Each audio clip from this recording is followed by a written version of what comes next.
Welcome to our channel. Today we how to install Mailchimp for email marketing, full guide step by step clearly. To begin installing Mailchimp, first, navigate to the Mailchimp website. Once there, you'll need to create an account if you don't have one. Click on the Sign Up Free button.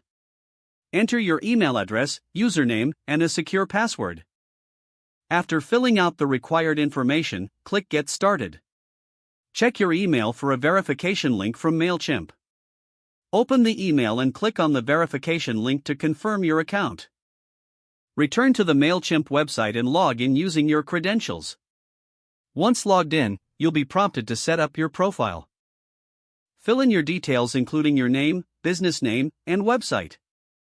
Choose your preferences for email communication and notifications. Next, you'll need to set up your first audience. Click on Audience in the dashboard. Select Manage Audience and then Settings. Fill in the necessary fields, ensuring your audience is tailored to your target market. Now, create your first email campaign. Click on the Campaigns tab on the top menu. Select Create Campaign and choose the type of campaign you'd like to create. Add a name for your campaign and select your audience.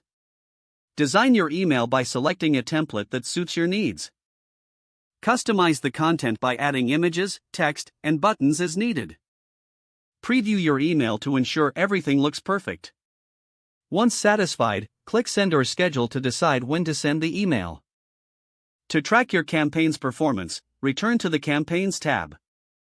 Click on your campaign to view open rates, click rates, and other statistics. Continue optimizing your email marketing strategy based on the insights you gather. Finally, keep updating your audience and campaigns as your business evolves. That's how you install and set up Mailchimp for your email marketing needs. If the page does not load, refresh the browser or try again in a private or incognito window. Make sure you are using the correct email address, then retype it carefully to avoid small typos. Don't forget to like this video and subscribe to our channel for more step-by-step tech guides.